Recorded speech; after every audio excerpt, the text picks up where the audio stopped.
The most ruthless mafia boss in Chicago caught his housemaid breastfeeding his newborn son, and what he did next would change not only her life, but his empire of darkness forever.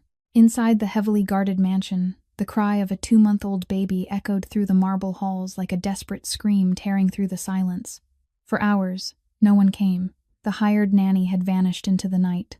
The mafia boss locked himself in his office, surrounded by maps of territory wars and blood money accounts, while his son's cries grew weaker with each passing minute. Downstairs, a frail young woman named Eliza Monroe scrubbed the same patch of cold stone floor over and over again, her hollow eyes staring at nothing. Every sound from upstairs made her chest tighten until she could barely breathe. It had been 6 weeks since she lost her newborn son, 6 weeks since she watched him take his last breath in her arms, while her abusive husband blamed her for everything. 6 weeks since she buried a tiny coffin, with no one standing beside her.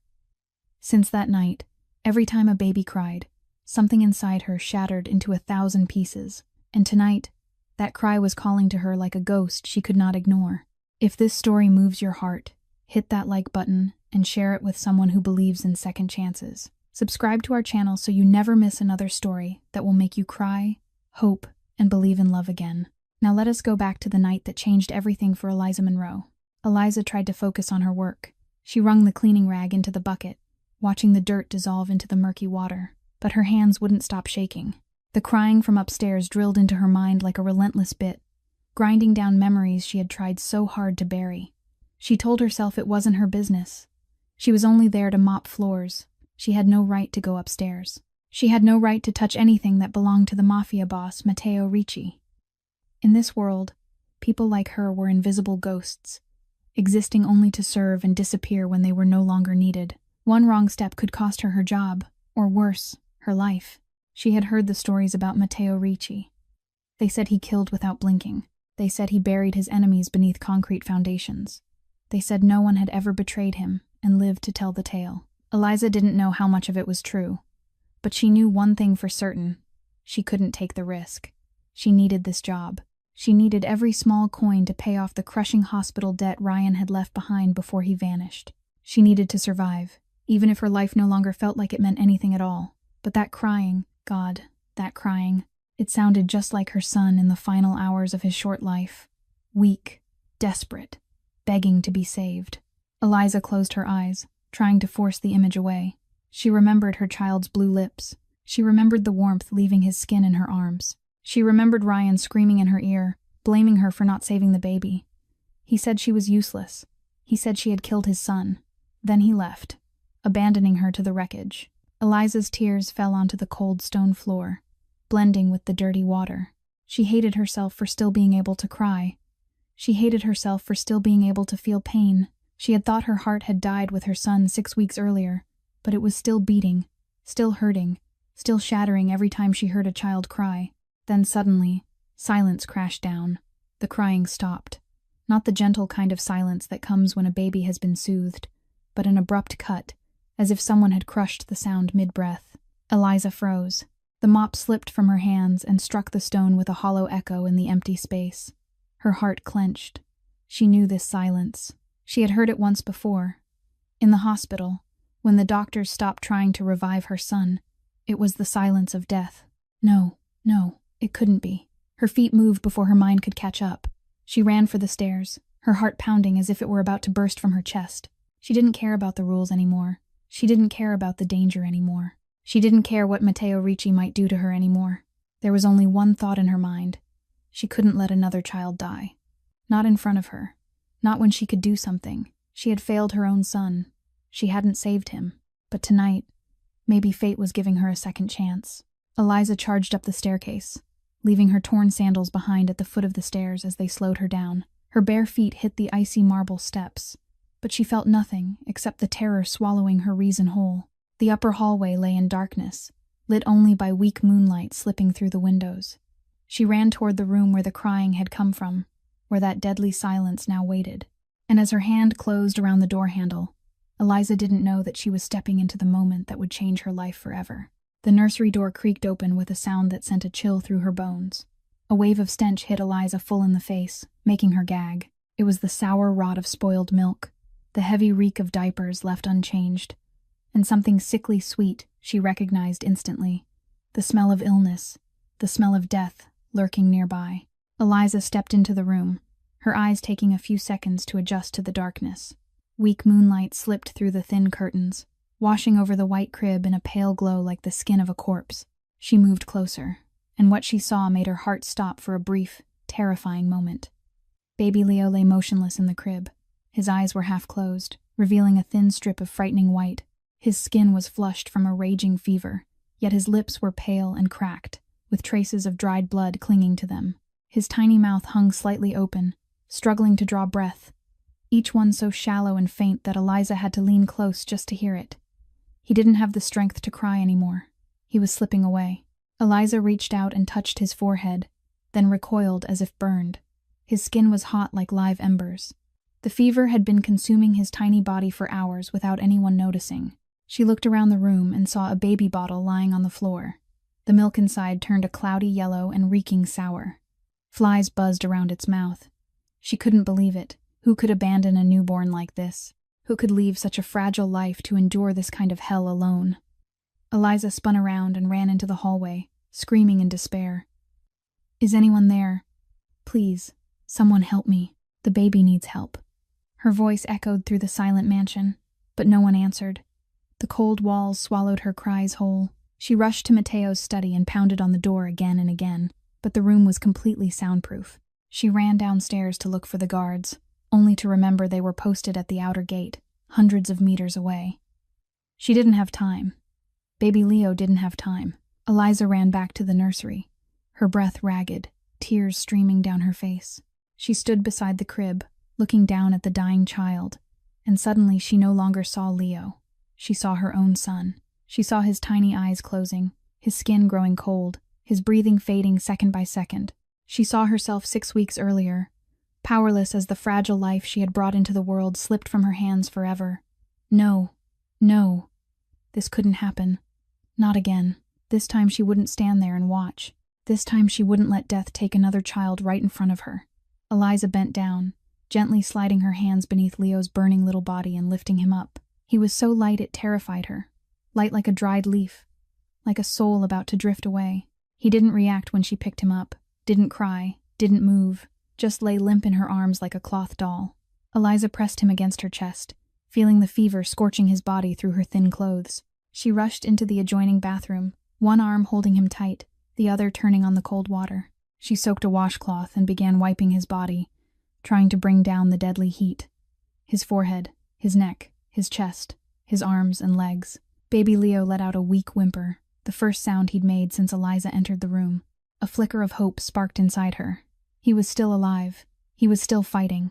She kept cooling him, her lips whispering broken prayers without stopping. "Please live. Please don't give up. I won't let you die. I swear I won't let you die." But after 10 minutes, the fever hadn't broken.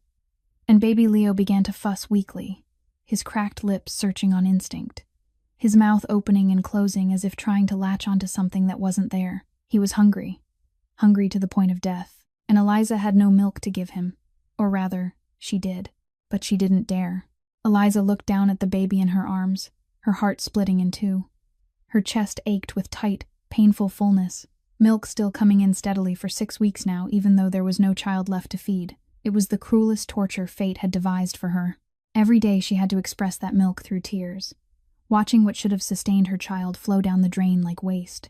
She had begged for the milk to dry up. She had wished her body would stop producing that meaningless liquid. But it kept coming, a relentless reminder that she had once been a mother, and now she was nothing at all. Baby Leo whimpered weakly in her arms, his mouth searching on instinct, his cracked lips brushing against the fabric of her blouse and beginning to suckle. Eliza's heart clenched. She knew she was standing at a point of no return. If she did this, she would cross every boundary. She would touch the son of the most ruthless mafia boss in Chicago in a way no one was ever allowed to. She could lose her job. She could lose her life. But if she didn't, this baby would die right in her arms, and she would have to live with that nightmare for the rest of her life. Tears streamed down Eliza's face as she looked at the tiny fever-flushed face. Baby Leo was innocent. He was only a 2-month-old child abandoned in the darkness, starving and sick, unseen by anyone, just like her son. Her child had also fought alone in his final hours while she stood powerless, watching doctors try and fail. Her baby had died without ever tasting a drop of his mother's milk. Because he was born too early. Because everything happened too fast. Because she hadn't had time to do anything at all. Eliza closed her eyes, and in the darkness behind her lids, she saw her son. She saw the tiny eyes that had never opened to look at the world. She saw the lips that had never touched his mother's breast. She saw the small hands that had never curled around her finger. Her son had died without ever knowing what it felt like to be held, to be fed, to be loved by his mother. And tonight, another baby was about to suffer the same fate. No. Eliza opened her eyes. The decision made. She wouldn't let it happen. No matter the cost, she would save this child. With trembling hands, Eliza unfastened her blouse. She sat down in the rocking chair by the window, where moonlight poured in and formed a gentle halo around her. She drew baby Leo close, lifted his head, and guided him toward her breast. He found his source of life instantly. His cracked lips latched on and began to nurse. Weak at first, then stronger and stronger.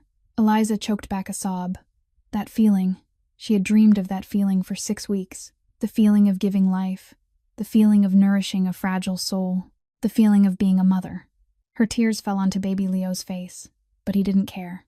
He only nursed, as if it were the only thing left in the world. His eyes remained closed, but his tiny hands began to move, clutching at her blouse as if afraid she might disappear.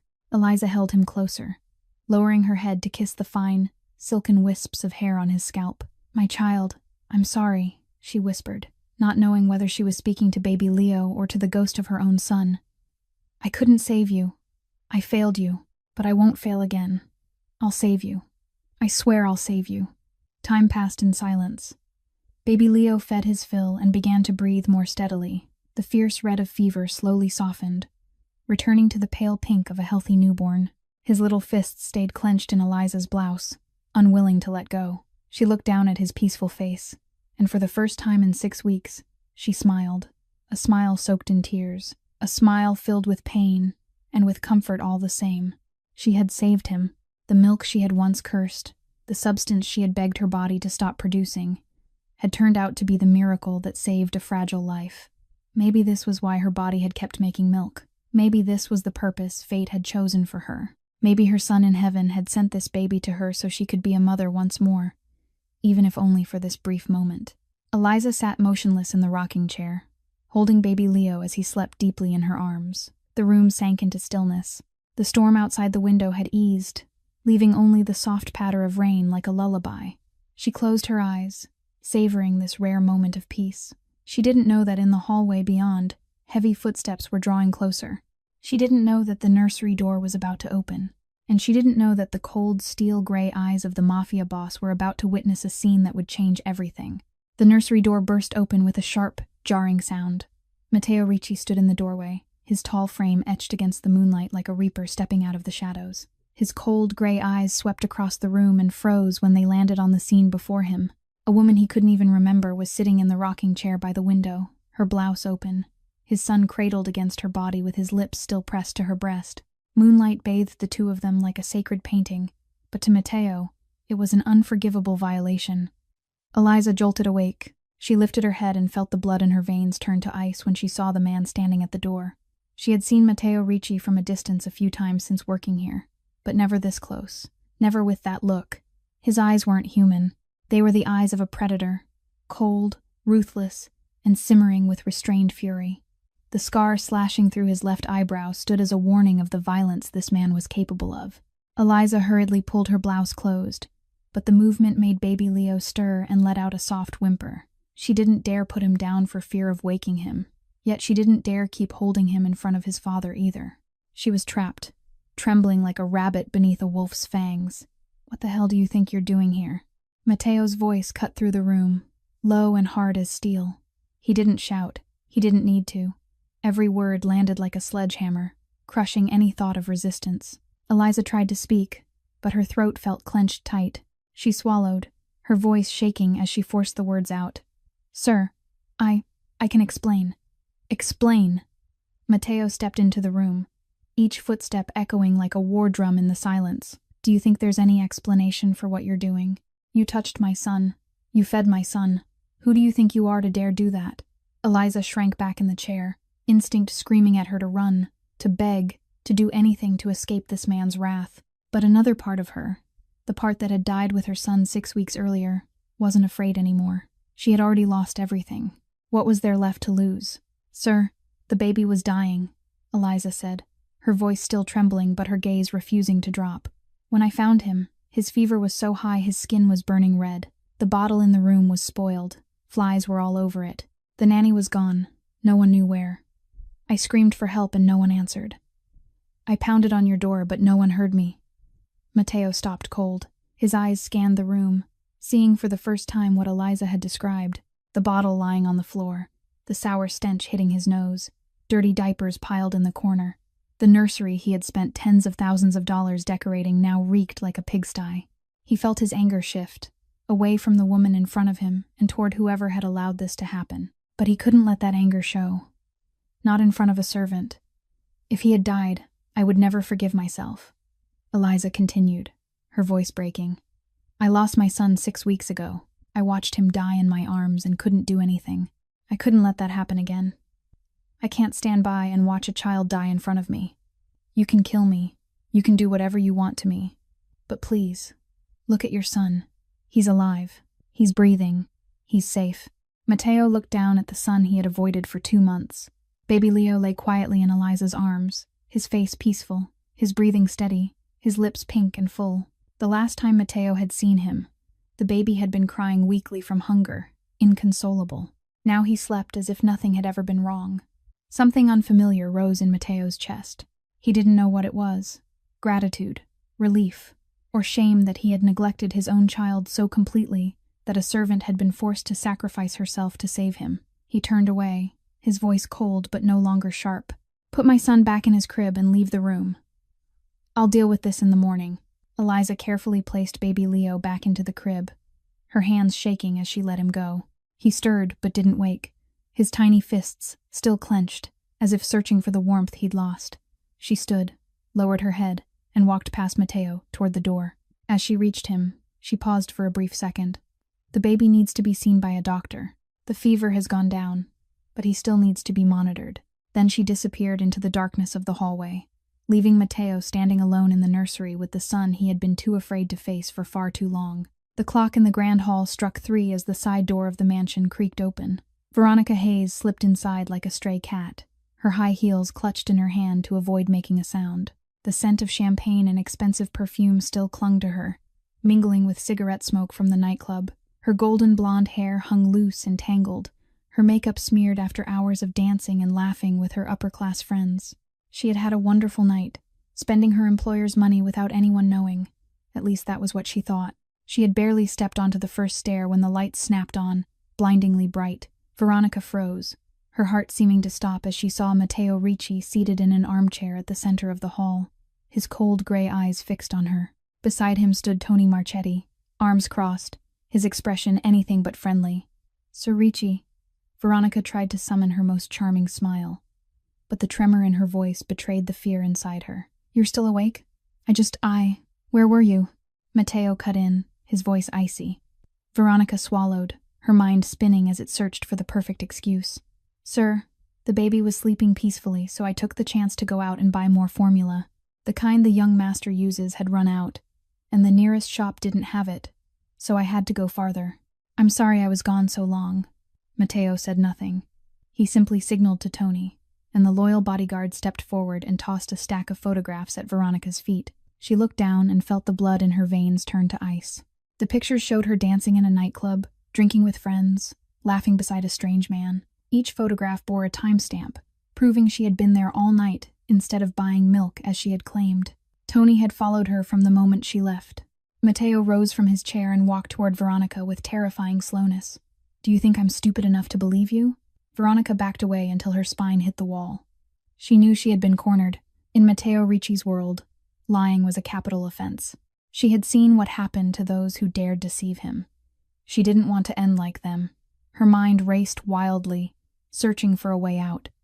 Then she remembered what she had glimpsed while sneaking back in, the light in the nursery, someone moving inside. A vicious idea took shape. Sir, I'm sorry. I was wrong to leave tonight. Veronica suddenly dropped to her knees, her voice shifting into pathetic pleading. But do you know what happened while I was gone? Do you know who went into your son's room? Matteo frowned. He already knew about Eliza, but he wanted to see what this snake would say. Go on. That cleaning girl. Eliza, or whatever her name is. Veronica lifted her head, her eyes shimmering with fake tears. I've suspected her for a long time. She looks at the young master with a strange gaze. Sir Ricci. Obsessive. Unhinged. Like she wants to steal him. What are you saying? Matteo asked, his voice steady but his eyes darkening. You didn't know? Veronica pressed on, her tone growing more dramatic by the second. That girl lost her child 6 weeks ago. Her husband left her. She lost everything. A woman like that, who loses her child and is pushed to the bottom of society. Do you think her mind is still normal? She craves a baby. She looks at the young master like he's her own child. I've seen her hovering near the nursery several times, pretending to clean but really spying on the baby. Veronica stood and moved closer to Matteo, her concern flawlessly performed. I didn't dare say anything, because I was afraid you'd think I was making things up. But tonight, when I got back, I saw the light in the nursery. I was about to check when you appeared. Sir Ricci, you have to be careful with that girl. She lost her child. She's gone mad. Who knows what she might do to the young master? Matteo remained silent, but Veronica's words seeped into his mind like poison. He remembered Eliza's eyes when she looked at Leo. Pain-filled, hungry, loving to a frightening degree. He remembered the way she held his son, as if the child were hers, as if she had a right. In Matteo's world, no one did anything without a purpose. No one sacrificed without demanding something in return. Eliza had said she saved his son because she couldn't watch a child die. But what if that was a lie? What if she truly wanted to take his son? What if she was a threat he hadn't recognized yet? Veronica saw the spark of doubt ignite in Matteo's eyes and knew she had won. She lowered her head, hiding her venomous smile behind a mask of worry. The floor cleaner would pay the price in her place, and Veronica would continue her game, with no one left to stop her. Matteo stood motionless in the middle of the grand hall, his cold gray eyes staring into empty space. Veronica's words still echoed in his mind like an alarm bell that refused to fade. He had lived in the underworld long enough to know that no one was kind without conditions. Every action carried a motive. Every sacrifice demanded a price, and the woman named Eliza had crossed a line that was far too great, far too intimate, far too personal to be explained by simple kindness. He remembered the way she had looked at Leo. That gaze wasn't the look of a servant at her employer's child. It was the look of a mother staring at her own. And that made his skin crawl. His son wasn't her son. His son was his blood. The only legacy Isabella had left behind before she was gone forever. He couldn't allow anyone to threaten the most precious thing left in his life. Tony. Matteo spoke at last, his voice low and cold as stone. Get rid of her. Immediately, Tony hesitated for a fraction of a second but didn't dare question him. After all these years working for Matteo, he had learned that when his boss gave an order, there was only one thing to do. Yes, sir. Anything else? Don't let her take anything with her. Don't let her say a single word. I don't want to see her face again. Tony nodded and turned away, leaving Matteo alone in the darkened hall. Veronica was still standing there, hiding her triumphant smile behind a mask of concern. She lowered her head and quietly slipped back into the shadows, returning to her room to savor her victory. In the basement, inside the tiny room reserved for the staff, Eliza was sunk in an exhausted sleep. She hadn't slept for 2 days, working non-stop to earn extra money to pay off her debt. Tonight, after saving baby Leo, her body had finally collapsed from sheer exhaustion. She was dreaming of her son. In the dream, he was still alive, nursing in her arms, his eyes wide open and filled with absolute trust as he looked at her. She smiled, tears of happiness streaming down her cheeks. Then the pounding on the door shattered the dream.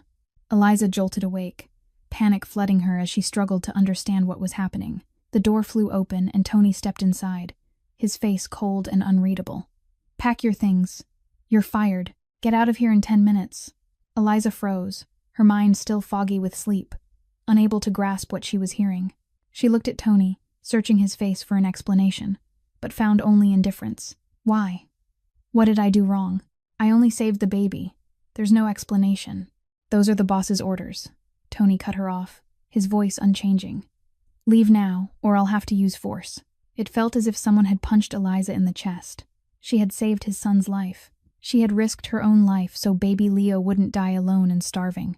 And this was how she was repaid? Thrown out like a criminal? Not even given a chance to explain? "Please let me see Mr. Ricci," Eliza said as she stood, her voice breaking in desperation. "I need to talk to him. I need him to understand." "The boss doesn't want to see you." Tony grabbed Eliza by the arm and dragged her out of the room. "You've got nothing to pack. Let's go." Eliza struggled, but Tony's grip was like iron. She was pulled down the dark hallway, past the luxurious rooms she had cleaned day after day, past the front door she had once walked through with hope for a stable job. Now she was thrown out like something worthless. When the door slammed shut behind her, Eliza stood frozen in the night. Rain began to fall, icy drops striking her face like slaps. She looked down and realized she hadn't even had time to put on her shoes.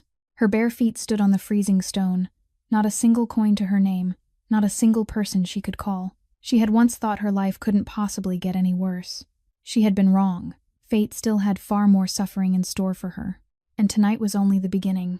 Rain poured down like a waterfall, turning the night into a curtain of black water that couldn't be seen through. Eliza walked along the road leading away from the estate, her bare feet striking the icy asphalt, cut and scraped by sharp gravel. Every step tore at her flesh, but she didn't stop. She couldn't stop. If she stopped, she would collapse completely. Her clothes were soaked within seconds, clinging to her thin body like a second skin. Freezing rain seeped into every fiber of her being, mixing with the hot tears streaming down her face. She didn't know whether she was crying or if it was just the rain anymore. Maybe it didn't matter. She passed through the massive iron gates of the Ricci estate, where the guards looked at her with the same indifference they would give a stray dog chased from its owner's yard. No one asked if she was all right. No one offered her an umbrella or a pair of shoes. In this world, she was nothing more than a meaningless speck of dust, blown away without anyone caring. Eliza kept walking, on and on through the rain that lashed like whips. She didn't know where she was going. Her shabby rented room was more than 10 miles away, and she didn't have money for a taxi. She didn't have a phone because she'd sold it to pay hospital debts. She didn't have anyone to call even if she had one. All she had were her bare feet and a heart shattered into a million pieces. Images of baby Leo filled her mind, his lips nursing in her arms, his tiny hands gripping her blouse, his peaceful face as he drifted into sleep. She had saved him. She had risked her life so he wouldn't die hungry and alone. And what had she gotten in return? She'd been thrown into the street like a criminal, cast into the darkness like a piece of trash. Why? Eliza screamed into the rain, her voice swallowed by howling wind and rolling thunder. Why does life treat me like this? What did I do wrong? No one answered. There was only rain, wind, and endless darkness.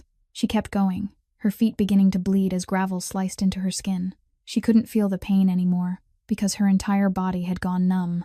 Uncontrollable shivers ran through her, waves of cold rising from her spine. She remembered the night Ryan had thrown her out while she was 7 months pregnant. The rain had been just like this, the cold just like this, the loneliness and despair just like this. That night, she'd slipped on the stairs and fallen, and the baby inside her had suffered the first shock that later led to his premature birth. Tonight, maybe fate was finishing what it had started back then. Eliza's foot slipped into a deep puddle. She lost her balance and fell hard onto the road. Her knee slammed into stone, blood mixing with the rain. She tried to push herself up, but her arms had no strength left. She lay there, in the middle of the empty road, beneath a storm that seemed intent on tearing the world apart. She stared up at the black sky, rain striking her face like slaps. "My child," she whispered, her voice so weak the wind could carry it away. "Mommy's coming to you. Please wait for me." Her eyes slowly closed. She felt her consciousness drifting, sinking into a darkness that felt softer and warmer than the freezing rain around her. Maybe dying would be better. Maybe in the other world she'd see her son again. Maybe there would be no more pain there, no more betrayal, no more being treated like trash. She was ready to let go. Then hands grabbed her shoulders. "My God, the girl," a familiar voice rang out, filled with worry and panic. Eliza forced her eyes open and saw the wrinkled face of Martha, the elderly housekeeper of the Ricci estate, bending over her with tear-filled eyes. Martha wore a raincoat and held a flashlight, her old truck parked by the roadside with its headlights still on. "Child, how did it come to this?" Martha pulled Eliza up and helped her into the truck. "I heard you were thrown out," so I came looking for you. My God, your feet are bleeding everywhere." Eliza wanted to speak, but her lips were numb and wouldn't move. She could only cry, crying like she never had before, in the arms of the old woman she'd barely ever spoken to. "It's all right, child." Martha held her close, her voice trembling. "You saved the baby. You're a good person. God won't abandon you." Martha brought Eliza back to her rented room in the slums of South Chicago.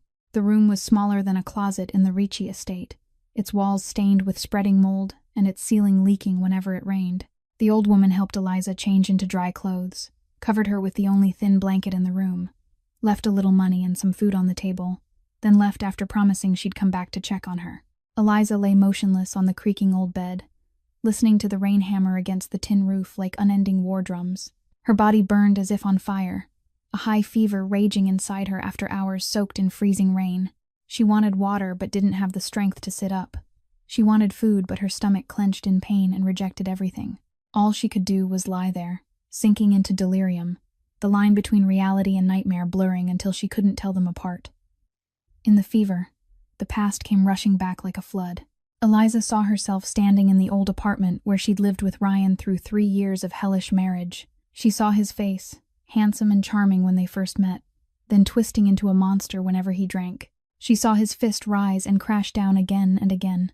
The first time he hit her was 3 months after the wedding. He was drunk, irrationally jealous, grabbing her hair and slapping her to the floor. The next morning he'd knelt down, crying and swearing he'd never do it again. She believed him. She was naive enough to believe love could change a man. But there was a second time, then a third, then countless times she couldn't even remember anymore. He beat her when the food didn't please him. He beat her when she came home a few minutes late. He beat her when she looked at another man, even by accident. He beat her because he wanted to, because he could, because she had no one to run to. She'd been an orphan since the age of 12, raised in foster homes, with no family, no friends, no one on her side. Ryan knew that. He used her loneliness to control her completely. Eliza shifted on the bed as the fever worsened, pulling her deeper into delirium. She saw herself pregnant, her belly heavy at 7 months, the only hope keeping her alive. She thought a baby would change everything. She thought Ryan would become a good father. She thought her small family would be happy. She was wrong. That night, Ryan came home drunk out of his mind, screaming for money. She said there was none. He kicked her straight in the stomach. One kick. Just one. But it was enough to destroy everything.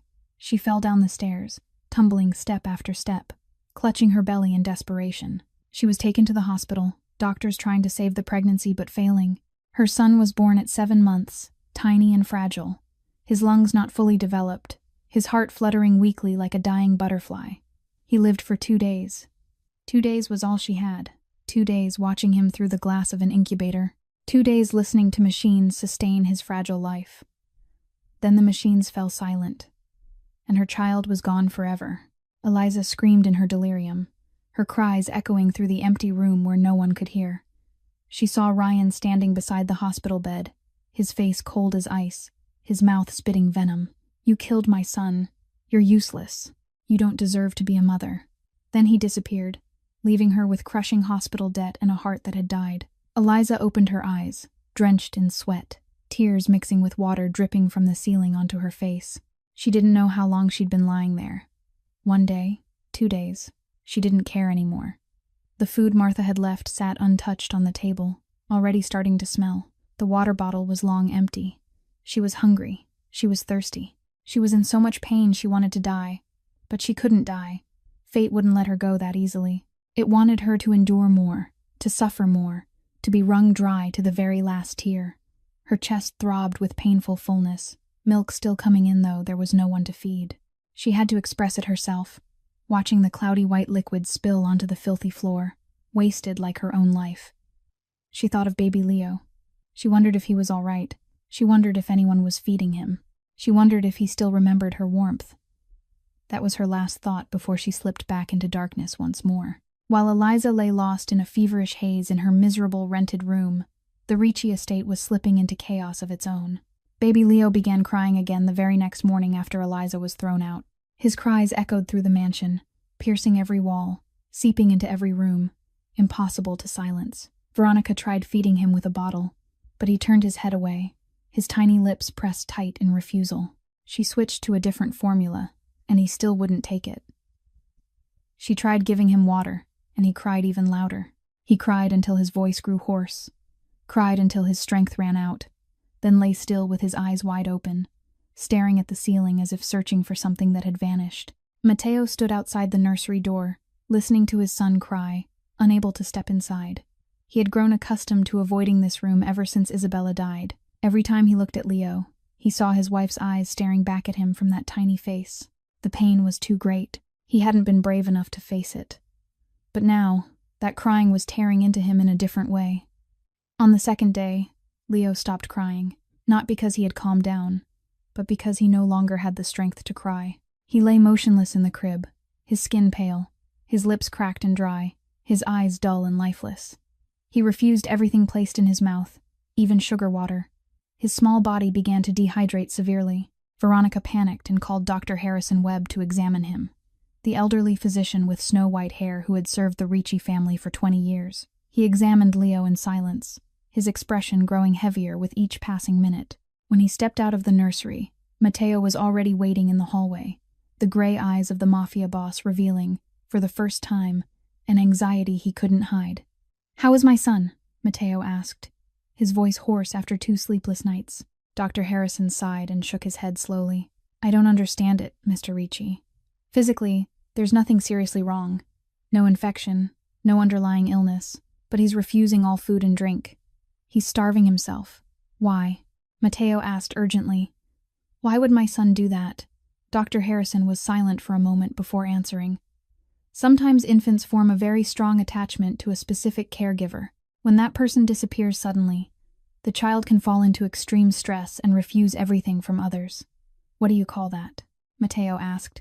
"Infant loss response," the doctor said, looking straight into Matteo's eyes. "I heard there was a woman who took care of him the night before. Where is she now?" Matteo didn't answer. His jaw tightened, his hands curling into fists at his sides. He thought of Eliza, remembered the way she held his son, remembered the peaceful look on Leo's face in her arms. He had thrown her out. He had believed the words of a poisonous snake and driven away the only person who had brought his son peace. "Mr. Ricci, I'll be direct," Dr. Harrison continued, his tone grave. "If this continues for a few more days, the baby will become critically dehydrated. We can use IV fluids to sustain him, but that's only a temporary solution. He needs to be fed properly. He needs the person he trusts. If we can't find that person, I can't guarantee anything." Matteo felt as if someone had punched him straight in the chest. He walked into the nursery and looked down at the crib where his son lay. Leo was so small he looked as if he might fade away at any moment. His skin so translucent the tiny blue veins beneath were visible. His eyes were half closed, his breathing weak, his little fists clenched as if desperately holding on to something that was no longer there. Matteo knelt beside the crib, and for the first time in his life, the Mafia boss felt utterly powerless. He could kill dozens of enemies without blinking. He could rule an entire underworld through ruthlessness and calculation. But he couldn't save his son. He couldn't force him to eat. He couldn't make him stop searching for the arms that had held him that night.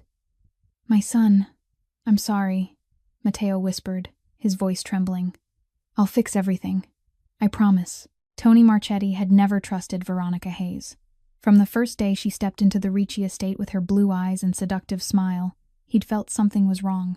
The instincts of a man who'd survived in the underworld for more than 10 years warned him that this woman was far more dangerous than her beautiful appearance suggested. So, after the night Eliza was thrown out, Tony quietly began watching Veronica. He wanted to know why she'd been so eager to frame an innocent housemaid. He wanted to know what she was hiding. And on the 3rd night, as baby Leo grew weaker in his crib, Tony finally found his answer. He stood outside Veronica's door, ear pressed to the narrow crack, listening as she spoke on the phone with someone. Her voice was nothing like the sweet, pitiable tone she used around Matteo. It was cold and calculating, like a venomous snake. "Everything's going exactly according to plan," Veronica said, her voice thick with satisfaction. "The little cleaning girl has been kicked out. The new nanny they hired can't do a thing. The baby's seriously ill, and Matteo Ricci is completely distracted. This is the perfect moment to strike." Tony held his breath, his heart pounding in his chest. He heard a man's voice on the other end say something.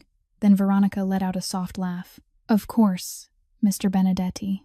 I'll send you the estate's security layout tonight.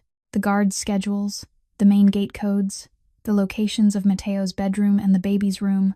I have it all. You just need to bring your people in. After Matteo's dead, you'll keep your promise, right? $5 million and a villa in Miami. Tony had heard enough.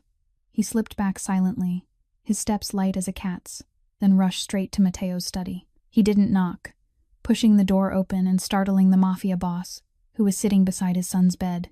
"Boss, we've got a serious problem," Tony said, his breath coming fast. "Veronica Hayes is a spy for Carlo Benedetti. She's selling him information." Matteo shot to his feet, his gray eyes darkening with a surge of fury. "What did you say?" Tony recounted everything he'd heard, word for word, leaving nothing out. By the time he finished, Matteo's face had become a death mask. He didn't shout or scream. He stood there in terrifying silence, his hands clenched into white-knuckled fists. "When did she come here?" Matteo asked, his voice low and cold as a tomb. 3 months ago, sir," Tony replied, "right after the madam passed away." Matteo closed his eyes. Everything began falling into place. Benedetti had planted Veronica in his house from the start, exploiting the moment when he was grieving and least alert. She'd spent 3 months gathering information, waiting for the right time, and that night she'd deliberately neglected baby Leo to create chaos. She'd framed Eliza to drive out the one person who could save his son. It had all been a carefully calculated scheme. What about the cleaning girl? Matteo opened his eyes and looked at Tony. "What did she say about Eliza?" Tony hesitated for a second before answering. "I looked into it again. Sir, Eliza Monroe has no connection to Benedetti or any other gang. She's just an ordinary woman who lost her child 6 weeks ago. Her ex-husband was an abuser who disappeared. She worked here to pay off hospital debt. That night, she saved the young master's life, and we threw her out like a criminal." Matteo felt as if acid had been poured into his chest. He'd been wrong. He'd believed a traitor and driven his son's savior into the street in the middle of a storm. He was the most ruthless mafia boss in Chicago. Yet he'd been fooled by a poisonous snake like a fool. "Take Veronica to the basement," Matteo ordered, his voice utterly devoid of emotion. "I want to know everything she's told Benedetti. After that, find Eliza Monroe. Find her no matter what and bring her back here." Tony nodded and disappeared into the darkness of the hallway. Matteo stood alone in the room, looking down at his son lying weakly in the crib. He'd made the greatest mistake of his life, and now he had to fix it before it was too late. The underground chamber beneath the Ricci estate was a place that made even the hardest criminals tremble. The room was built of reinforced concrete, completely soundproof, so that not a single scream could escape. This was where Matteo dealt with traitors, with those who dared challenge his authority. And tonight, Veronica Hayes was kneeling on the cold concrete floor, her hands bound tightly behind her back, her golden blonde hair matted with blood from the wound on her head when Tony had dragged her down here. Matteo stepped into the chamber, his leather shoes striking the floor with steady footsteps like a funeral drum. He stopped in front of Veronica and looked down at her, his gaze colder than the concrete walls surrounding them. Veronica lifted her head, trying to force out the seductive smile she always wore, but it collapsed miserably. All the arrogance was gone from her face, replaced by absolute terror. "Mr. Ricci, please let me explain," she stammered, her voice shaking. "I was forced. Benedetti threatened to kill my family if I didn't cooperate. I had no other choice." Matteo said nothing. He signaled to Tony, and the loyal bodyguard stepped forward, a pair of iron pliers in his hand. Veronica saw the tool and began to scream. "No, please don't. I'll confess everything. I'll tell you everything. Please don't hurt me." Matteo remained silent and nodded for Tony to continue. The sound of metal clamping down on Veronica's finger rang out, followed by a piercing scream. 1, 2, 3. After 15 minutes, Veronica had confessed to everything. She hadn't been forced at all. She'd contacted Carlo Benedetti of her own accord 6 months earlier, offering to act as a spy in exchange for $5 million and a life of luxury. She'd been planted in the Ricci estate under the guise of a nanny, exploiting the moment right after Isabella's death, when Matteo was drowning in grief and least vigilant. Her mission was to gather information about the security system, Matteo's movements, and to wait for the right moment for Benedetti to strike. That night, she deliberately neglected baby Leo to create chaos inside the estate. She hadn't expected Eliza to appear and save the baby. When she realized what had happened, she immediately devised a plan to frame Eliza, both to cover up her own negligence and to eliminate an unexpected variable that could ruin everything. Everything she'd said about Eliza had been a lie. That cleaning girl never had any intentions toward the young master. Veronica sobbed, blood from her crushed fingers dripping onto the concrete floor. She only wanted to save the baby. But I was afraid you'd discover I neglected my duties, Mr. Ricci, so I put all the blame on her. I lied. Everything was a lie. Matteo felt the fury burning in his chest, but he forced it down. He turned his back and walked out of the chamber, leaving Veronica for Tony to handle. He didn't need to know how it would end for her. Traitors didn't deserve his concern. As Matteo climbed the stairs, he saw Martha standing at the end of the hallway, waiting for him. The elderly housekeeper, with snow-white hair and kind eyes, had served the Ricci family since before Matteo was born. She was the only person in the estate who dared speak honestly to him without fear of consequence. "Sir, I need to tell you something," Martha said, her voice trembling with worry, though her gaze remained steady. Matteo stopped and looked at her wearily. "Go on. It's about the girl, Eliza."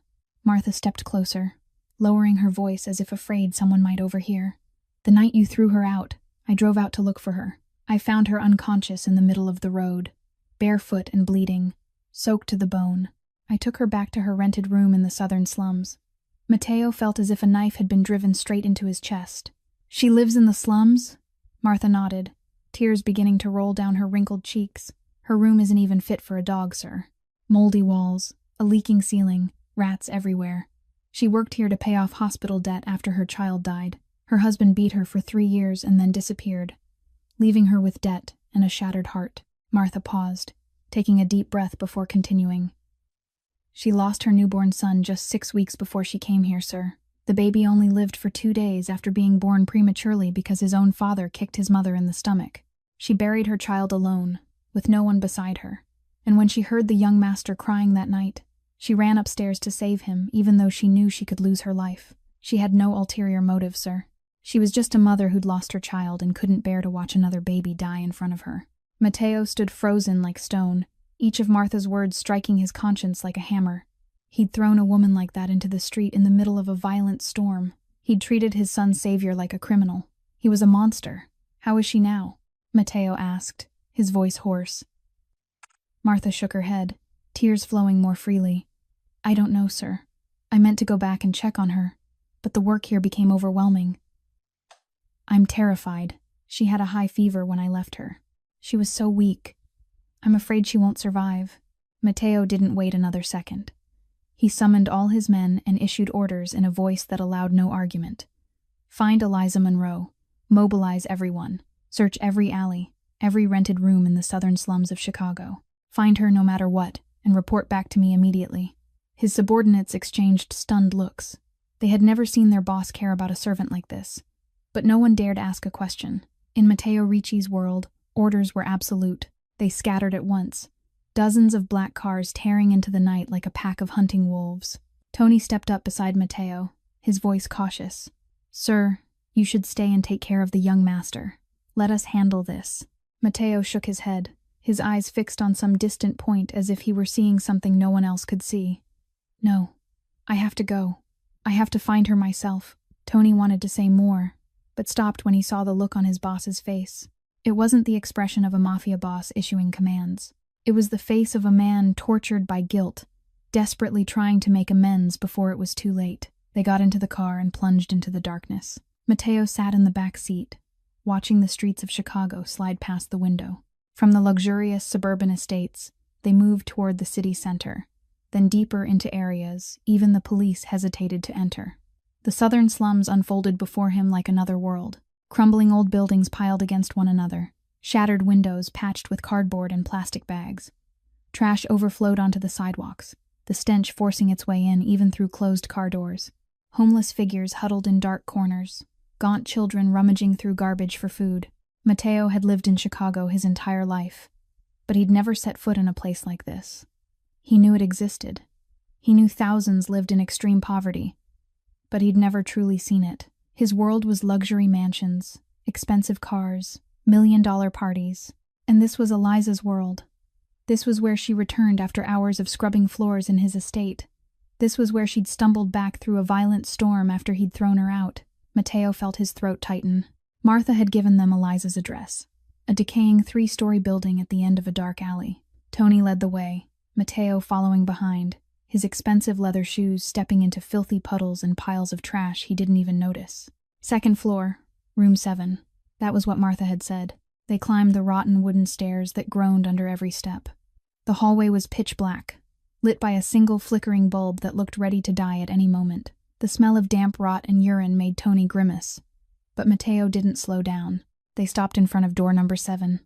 Tony knocked, but there was no answer. He knocked again, harder. Still silence. Matteo lost patience. He shoved Tony aside and kicked the door himself. The rotting wood gave way after a single blow, bursting open to reveal the room inside. And what Matteo saw froze him at the threshold. The room was smaller than a bathroom in his estate. The walls were smeared with dark green mold, the ceiling gaping with a large hole where rainwater still dripped steadily onto the floor. An ancient bed with a paper-thin mattress sat in the corner.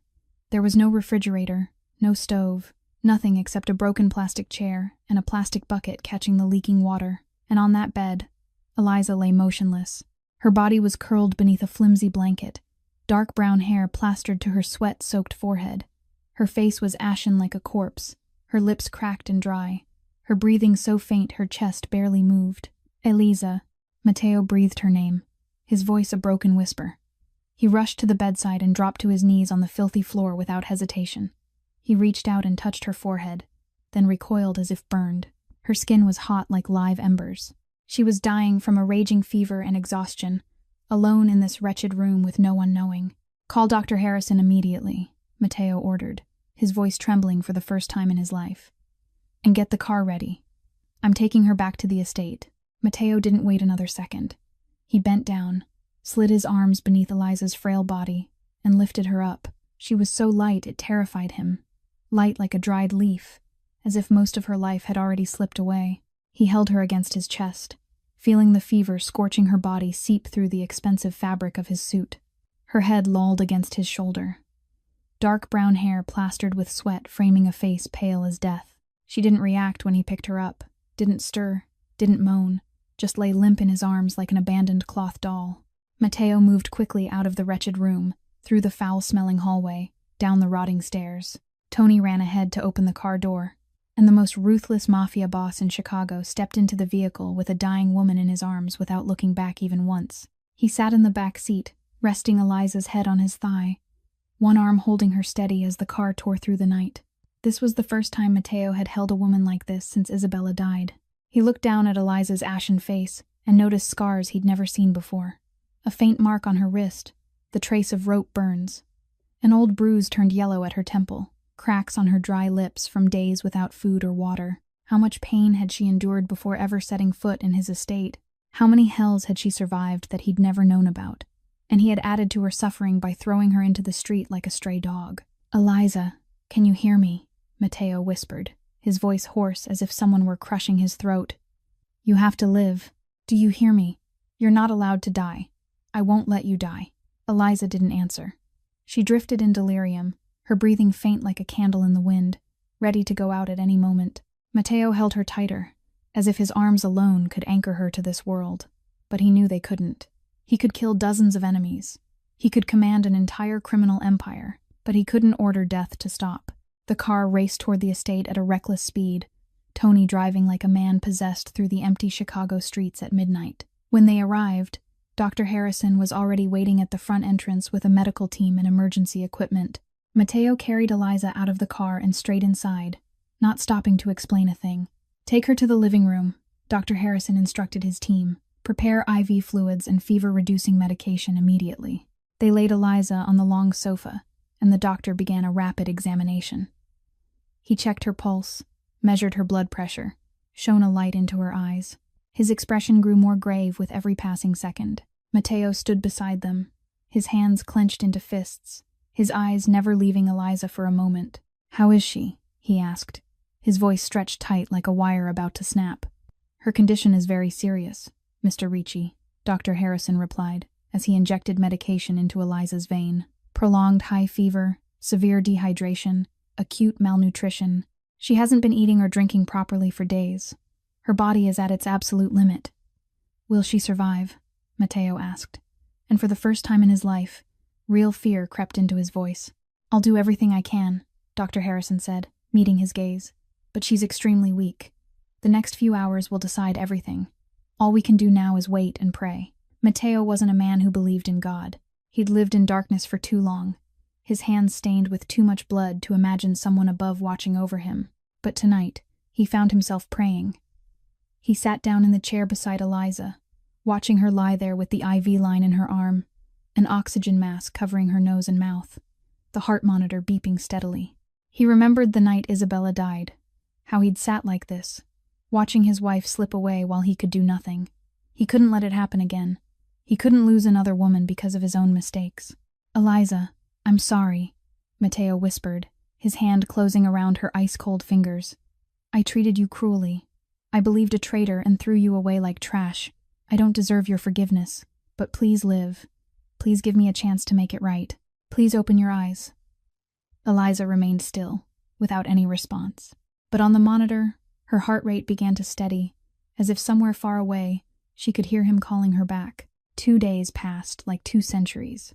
Matteo didn't leave Eliza's room for a single moment. He sat in the chair beside her bed for 48 continuous hours, without sleep, without food, doing nothing but watching her breathe and praying for her to wake up. A few doors away in the nursery, the rest of the medical team worked tirelessly to keep baby Leo from slipping away. Since the infant still refused to take a bottle, Dr. Harrison kept him on a continuous drip of IV fluids to provide essential hydration and nutrients, desperate to stabilize his fragile system until the only woman he trusted could return to him. Dr. Harrison came to examine her every few hours, reporting that the fever had broken and the dehydration was under control, but she still hadn't regained consciousness. The elderly doctor said her body needed time to recover from damage that severe, both physical and emotional. Matteo only nodded, his eyes never leaving Eliza's pale face. He watched her lying there, dark brown hair spread across the white pillow, lips pink again but still tightly closed, eyes shut as if lost in a distant dream. He wondered what she was dreaming about. Was she dreaming of her son? Was she somewhere without pain, without betrayal, without cruel men like her former husband, and like himself? On the morning of the 3rd day, when the first sunlight slipped through the curtains and filled the room, Matteo saw Eliza's eyelashes tremble. He sat up straight, his heart pounding violently in his chest. She stirred slightly, her lips moving as if trying to say something. Then slowly, very slowly, her eyes opened. Blue-gray eyes stared up at the ceiling in confusion, then gradually came back into focus. Eliza blinked several times, trying to understand where she was. She saw the high ceiling with crystal chandeliers, cream-colored walls adorned with expensive paintings, deep red velvet curtains. This wasn't her miserable rented room. This was the Ricci estate. She tried to sit up, but her body was too weak, her hands shaking as they failed to support her. Then she turned her head and froze when she saw Matteo Ricci sitting beside her bed. The Mafia boss looked nothing like the last time she'd seen him. His beard was several days unshaven, his eyes sunken from lack of sleep, his clothes wrinkled as if he'd been wearing them for days. But what stunned her most were his eyes. They were no longer cold and merciless like the night he threw her out, but filled with pain and remorse. "Where am I?" Eliza asked, her voice hoarse from days of silence. "Why am I here?" Matteo didn't answer right away. Instead, he slowly stood from the chair, and then did something Eliza never imagined he would do. He knelt beside her bed, his head bowed low, broad shoulders trembling as if carrying the weight of the entire world. "Eliza, I'm sorry," Matteo said, his voice deep and broken with emotion. "I was wrong. I believed a traitor and threw you out like a criminal. You saved my son's life, and I treated you like trash. I'm a monster. I don't deserve your forgiveness, but I still had to say I'm sorry, whether you accept it or not." Eliza stared at the feared Mafia boss kneeling at her bedside, unable to believe her eyes. This was the man all of Chicago feared, the man who killed without blinking, the man who held the power of life and death over thousands, and he was kneeling before her, a cleaning woman with nothing but calloused hands and a shattered heart. But Eliza didn't think about that. She didn't think about the apology, didn't think about the nights she'd nearly died in her miserable room, didn't think about the injustice she'd endured. She thought of only one thing. "How is the baby?" Eliza asked anxiously. "Is Leo all right? Has something happened to him?" Matteo lifted his head, his eyes widening in surprise. She'd just survived the edge of death. She'd been thrown into the street like a criminal. She'd nearly died of fever and exhaustion. And the first thing she asked wasn't about herself, but about his son. "Leo hasn't eaten since you left," Matteo replied, his voice thick with emotion. "He refuses everything. The doctor says he's growing weaker from starving himself. He needs you, Eliza. He needs only you." Tears flooded Eliza's eyes and streamed down her gaunt cheeks. She tried to sit up, her body still weak but her will stronger than ever. "Take me to him," she said, her voice trembling but firm. "Please take me to him right now." Matteo stood and gently helped Eliza from the bed. She didn't have the strength to walk, so he lifted her into his arms, careful as if holding something priceless and fragile. He carried her to the nursery, where baby Leo lay barely alive in his crib, an IV line attached to his tiny hand. When Eliza saw him, she broke down, sobbing. She reached out, and Matteo understood, placing her in the rocking chair beside the crib. Eliza bent down and lifted baby Leo with trembling arms. He was much lighter than the night she saved him, his skin pale and so translucent that tiny blue veins were visible beneath it. But when he settled into Eliza's arms, a miracle happened. His eyes opened and looked up at her, and his tiny lips began to move, searching. He recognized her. He remembered her warmth. Eliza cried and smiled at the same time, holding him to her chest and nursing him like that first night. Leo latched on immediately, eager and strong, as if he'd been waiting for this moment for days. Matteo stood in the doorway, watching the scene with tears in his eyes. He saw his son come back to life in the arms of the woman he'd nearly destroyed. He saw a miracle unfolding before him, and he knew he'd do anything, absolutely anything, to protect these two people for the rest of his life. 1 week passed in a fragile, borrowed calm. Eliza stayed at the Ricci estate to care for baby Leo, no longer as a servant, but as an honored guest of the master of the house. She was given a private room right beside the nursery. New clothes, proper meals, everything she needed. Baby Leo recovered with miraculous speed.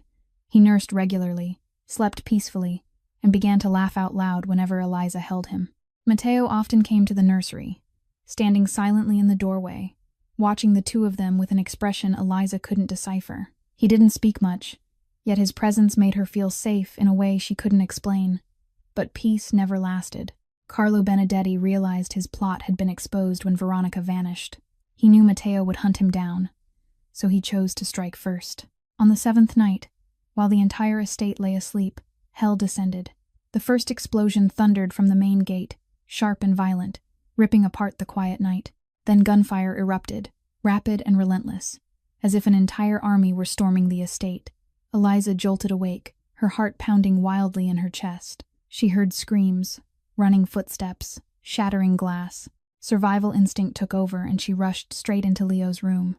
The baby was screaming in terror, his tiny face flushed red, little hands flailing in the air, searching for protection. Eliza scooped him up and pressed him tightly to her chest, one hand shielding his head as if her body could stop bullets. The door burst open and Tony charged in, gun in hand, his face tense. "Follow me now," he ordered urgently. "Benedetti is attacking. The boss is fighting downstairs. I have to get you and the little master to the safe room."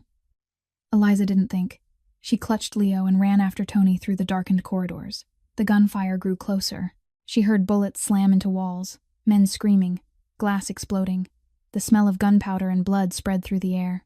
She'd never experienced anything like this. She was just an ordinary woman, a mother who'd lost her child, a survivor of domestic abuse.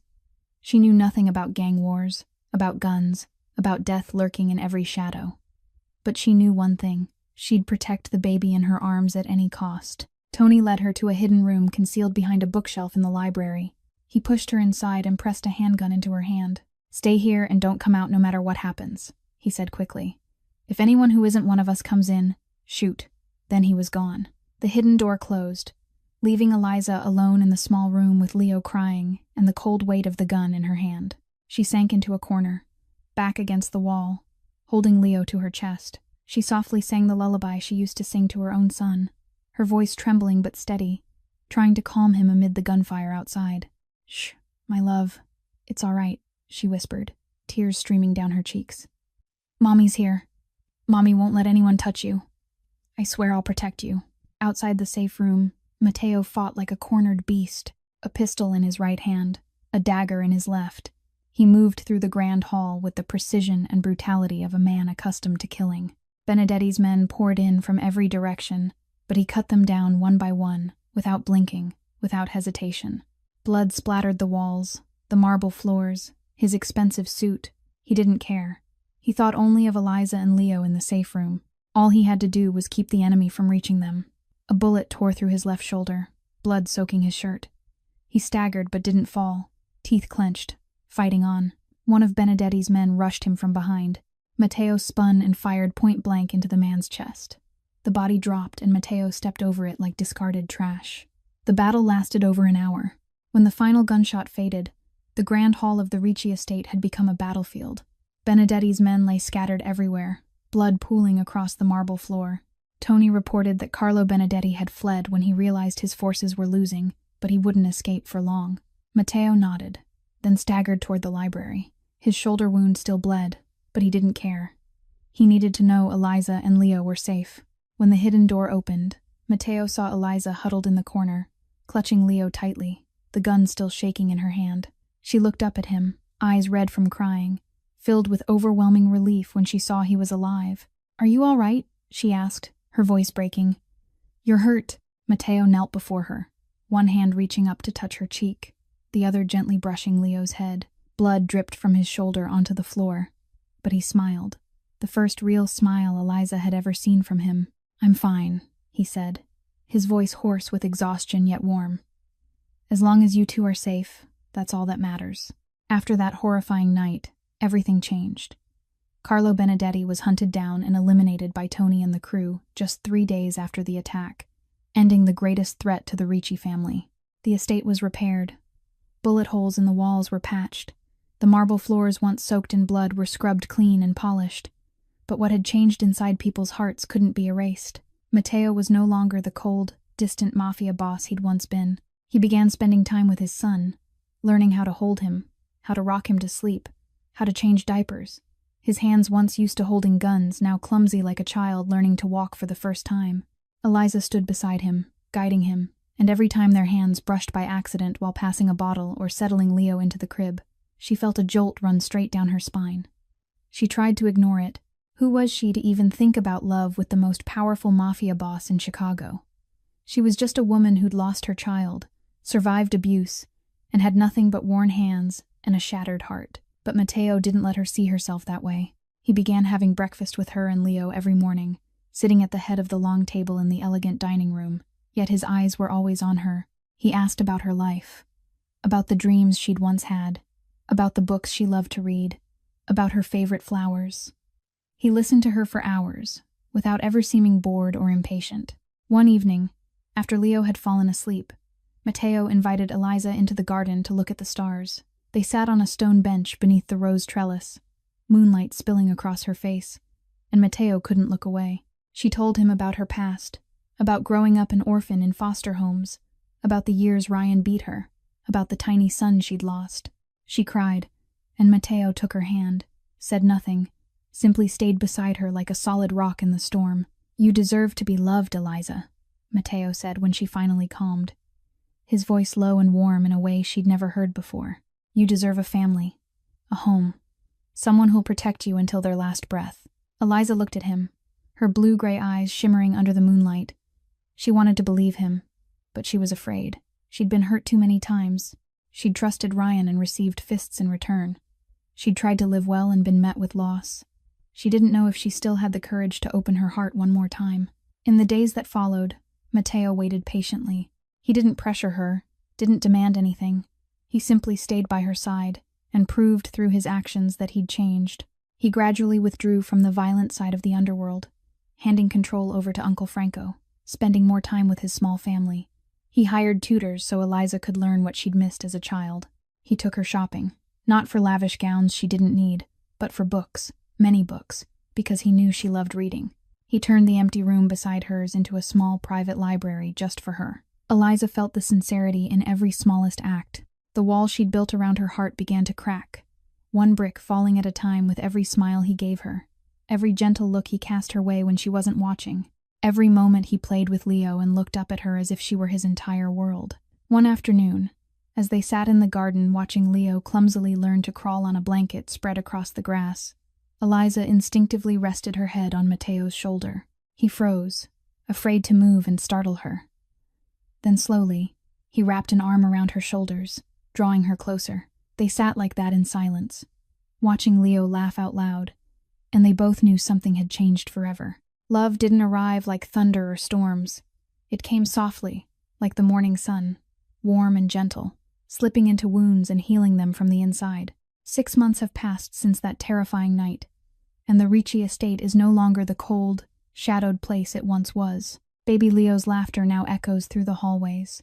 Eliza's lullabies drift softly from the nursery, and Mateo's hurried footsteps can be heard each time he returns home from work. Everything has changed, and love is what changed it all. One late autumn afternoon, as the sunset painted the garden in gold, Mateo led Eliza outside, saying he wanted her to see the newly planted rose arbor.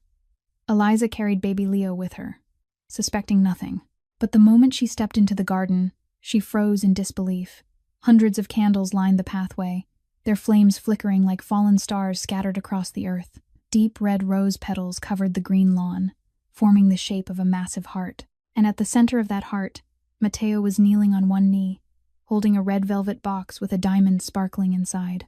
Eliza, from the moment you stepped into my life, everything changed, Mateo said, his voice trembling with emotion, something that had never happened to the once ruthless Mafia boss. I lived my entire life in darkness. My hands were stained with blood. My soul was buried in shadows. I wasn't worthy of anyone.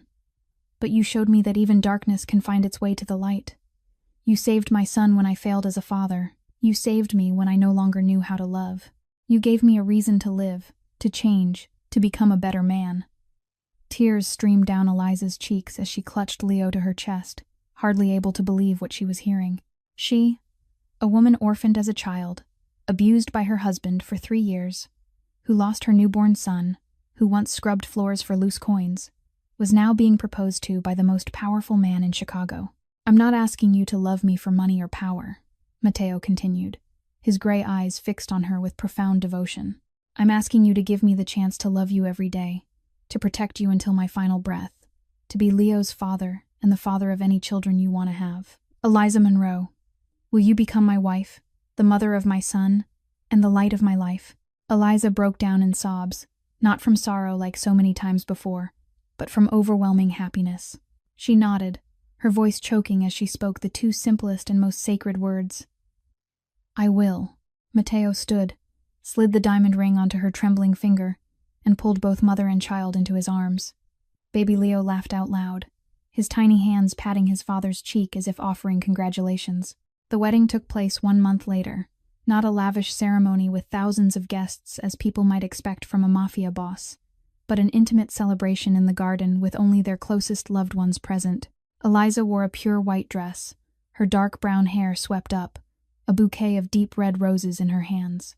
She looked like an angel, and Mateo couldn't take his eyes off her for a single second. When he kissed his bride before everyone, baby Leo clapped and laughed in Martha's arms, as if he understood that he finally had a real family. 1 year after the wedding, the Ricci estate welcomed a new member. Eliza gave birth to a beautiful baby girl and named her Isabella, after Mateo's late wife, as an act of remembrance and gratitude. Mateo held his newborn daughter, looked at his wife lying in the hospital bed with a tired yet radiant smile, then looked at Leo curiously, watching his new baby sister, and he knew his life was finally complete. The estate that was once cold now overflowed with children's laughter. The man who once killed without blinking now spent hours reading fairy tales to his children. The woman who once scrubbed floors in humiliation was now the respected mistress of the family. They found each other in the darkness and walked into the light together. This story teaches us that love can come from the most unexpected places, that true family isn't defined by blood but built through love, that even the darkest souls deserve redemption if they're willing to change, and that kindness, sacrifice, and forgiveness have the power to heal every wound. Eliza lost everything, yet she never lost her compassionate heart. Mateo had everything, but only when he met Eliza did he understand what true happiness really meant. If this story touched your heart, please subscribe to our channel, like and share this video with the people you love so they can listen to meaningful stories like this every day. We'd love to know how you felt after watching this story. Do you believe love can change a person? Have you ever met someone with a heart as kind as Eliza's? Share your thoughts in the comments below. We truly look forward to hearing what's in your heart. Wishing everyone watching this video good health, a joyful life, a happy family, and peace in every single day. Thank you for being with us. Goodbye, and see you again in the next video.